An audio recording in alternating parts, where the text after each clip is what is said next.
So, the under-fire former post office boss, Paula Vennells, has arrived at the public inquiry into the Horizon IT scandal to continue giving her evidence.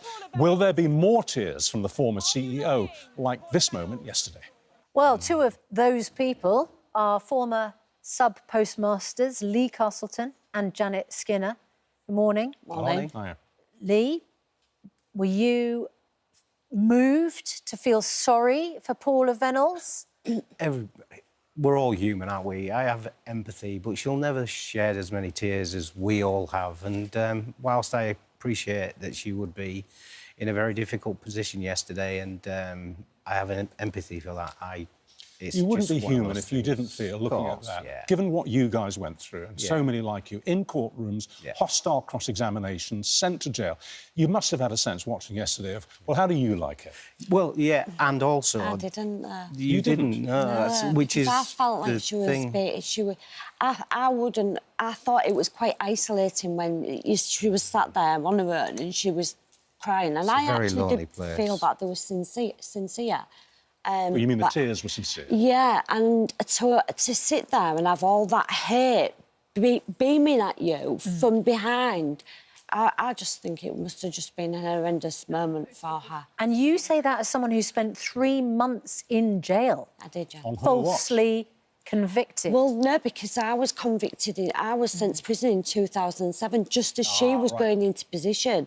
So mine actually started in 2006. Who do you hold responsible? I don't believe it's just her. No. I mean, in 2013, she became the CEO. She had that perfect opportunity, so did the rest of them, to put wrongs to rights that had been done.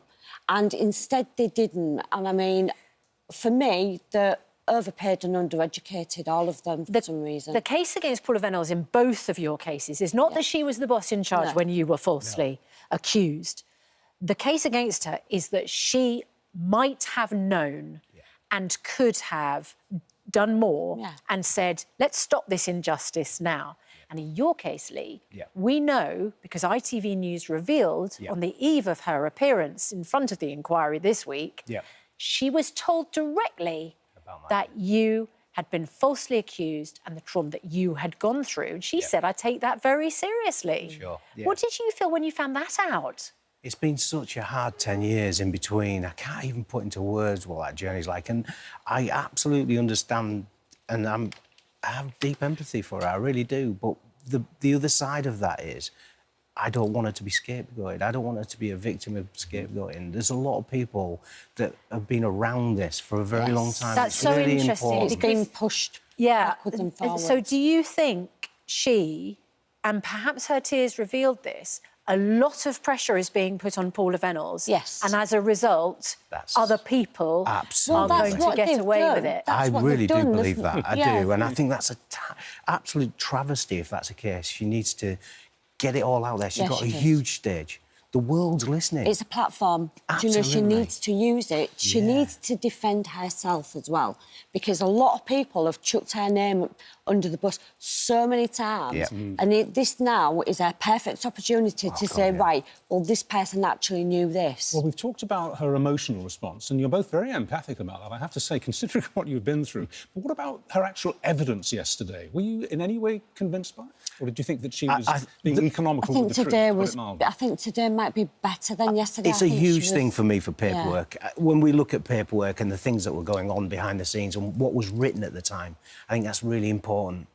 Maybe not her recall as much for me personally. What she remembers is not really found to have a £25,000 shortfall at your post office branch. And the post office pursued you for that in the civil courts and found against you. Now, then they pursued you for the legal costs.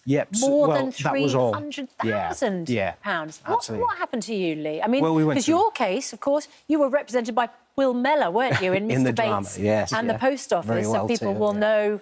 Yeah, it was a very lonely time, and it's very difficult to just get through. And they were awarded £321,000 worth of costs, which is not a commercial.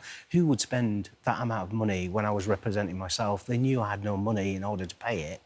So they knew that they were throwing £321,000 of taxpayers' money at the wall. Yeah, absolutely. And each of you, whenever you called the helpline, told you're the only It's only you. Yeah, absolutely. 91 Janet, thank you very much indeed. Lee, thank you. Just to finish it very quickly, if the inquiry finds that she's very responsible for what happens and maybe indeed has been being dishonest, would you like to see her go to jail? Very, very briefly.